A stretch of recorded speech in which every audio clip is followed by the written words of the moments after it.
parmi les techniques qui vous permettent de créer des nouvelles couleurs, il y a également l'outil pipette qui est bien pratique dans ce cas-là et qui va vous permettre d'aller piocher entre guillemets une couleur qui existe déjà dans une photo.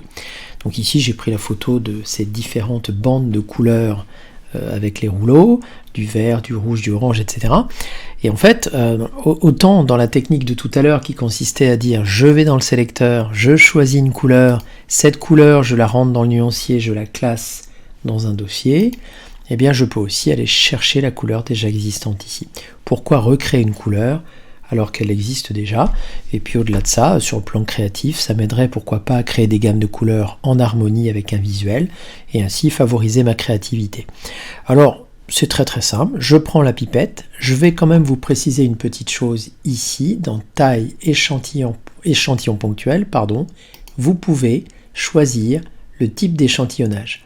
Ce que j'essaie de vous dire par là, c'est que suivant la taille d'échantillonnage de votre pipette, vous allez pouvoir travailler sur 1 point, 3x3, 9 points, 5x5, 25 points, etc., etc., pour essayer d'avoir une zone de prise de couleur qui soit un petit peu globale. Il faut qu'on fasse juste un petit point là-dessus, mais regardez bien, dans cette couleur un petit peu vert pistache que vous avez ici, si vous regardez bien le début du bandeau et la fin du bandeau, vous notez que pour des raisons d'éclairage et d'ombre, la partie haute est beaucoup plus claire que la partie basse. Et donc si je suis en mode pipette échantillon ponctuel, ce qui risque de se passer, c'est que si je prends une couleur située dans la partie haute, vous voyez, je vais obtenir un vert très pâle. Si je prends une couleur dans la partie intermédiaire, le vert devient un petit peu plus foncé, vous voyez qu'il a changé. Et si je prends une couleur encore plus bas, eh bien j'ai un vert encore plus foncé. Donc en gros, et je vous laisse imaginer évidemment ce que ça donnerait si je cliquais ailleurs.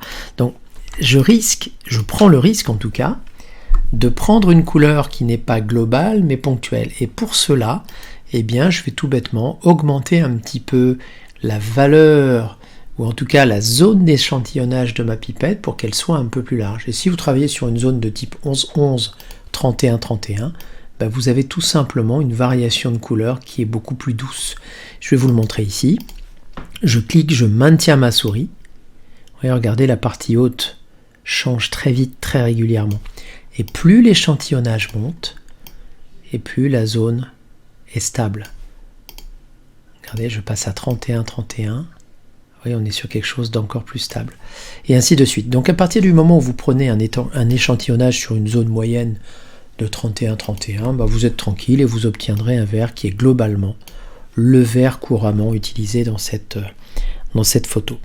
Donc ce qui change par rapport à ce qu'on a dit tout à l'heure, c'est qu'au lieu d'aller dans le sélecteur et de choisir une couleur par rapport à des références, une charte du client ou une couleur qui vous plaît dans une gamme existante, eh bien vous êtes parti de la photo avec une pipette que vous échantillonnez largement à 31-31 pour obtenir un vert particulier.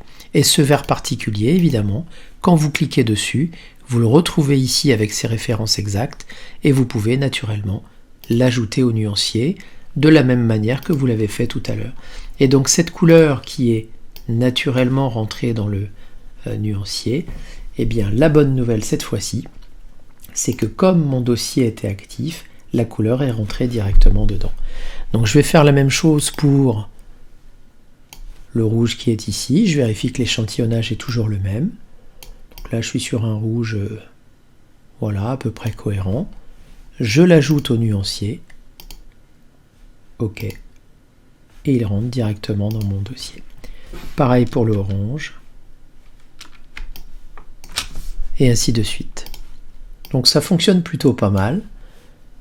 J'ajoute, je dis OK, et ainsi de suite. Et enfin, pareil pour le bleu. Donc vous voyez qu'en très peu de temps, finalement, j'ai réussi à obtenir des couleurs issues d'un visuel que j'ai directement rajouté dans mon nuancier pour gagner un petit peu de temps en production. Voilà, donc à partir de là, évidemment, ces couleurs étant présentes dans mon nuancier, je peux les reproduire, les utiliser avec un outil de type pinceau, toujours en faisant attention au réglage.